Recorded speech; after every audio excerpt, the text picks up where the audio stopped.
name is John with Packlytics. Today we are going to work on sensor mounts and sensor mount assemblies. So we're going to turn this into this. Thank you.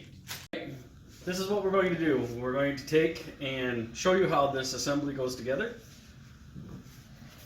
In the wrapper sensor kit, you'll have two mounts that come with it, plus some various screws for mounting this bracket. You also will get these sensors and stickers for safety.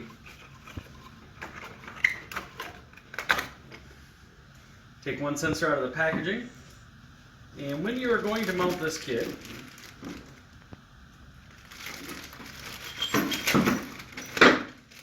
let's get all the parts out. Most important two pieces are these right here. So this piece can go into this assembly, whichever direction you need to do a proper mount. Keep in mind, this is going to get mounted somewhere, and you'll be using self-drilling, self-piercing, or you can drill in tap holes. Sometimes that is required. And first thing you would do is, once you figure that out, let's just say this is going to get mounted in this direction, with the sensor shaft going straight up. So that goes in there so you can see that way.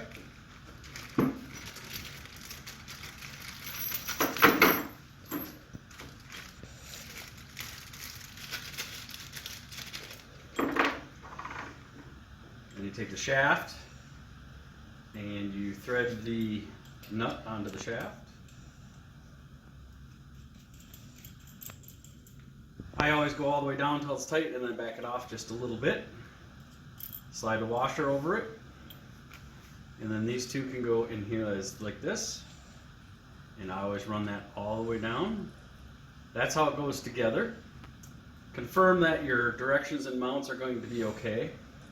And then go ahead and remove that. Take your two screws. Find the place on the machine using a screwdriver or whatever, and drill that self-tapping screw into these two holes into the machine. Once it's in the machine, then you can slide that piece in. You work this piece on, and once that's down, you can use this type or this type to tighten this down, and when it's on the machine, it's quite a bit easier to tighten that down. Alright, that's now on the machine. We'll set that aside for a second. Then, sometimes this sensor will go on this side of the shaft, and sometimes it'll have to go on this side of the shaft. That is all determined on this part here. This part gets mounted to whichever side that sensor is going on. No matter if it's like this or like that, or it can also be on this side of the sensor. It's like this or like that, but that has to be determined first. And also notice that there is a notch or groove inside this ring. Make sure that the open part of the notch is pointing towards the sensor.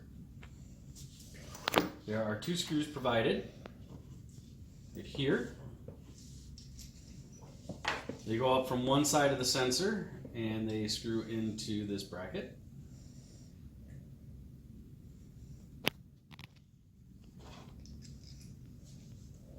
Threading into that hole as well. These two screws can be completely tightened. I'm using a 3mm hex head wrench right now. And these two, you can completely tighten down, basically as tight as you can get them.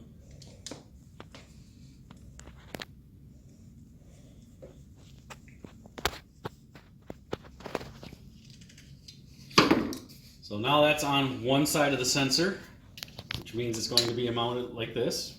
This also comes with the clamps. It also gets one screw through the two clamps. And then what I do is I just get the nut started.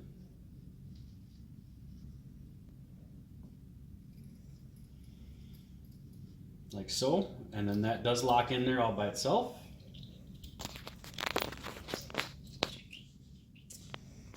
That part goes into here. Now notice that just falls in and out. That will not lock tight like that until you slide it onto a shaft.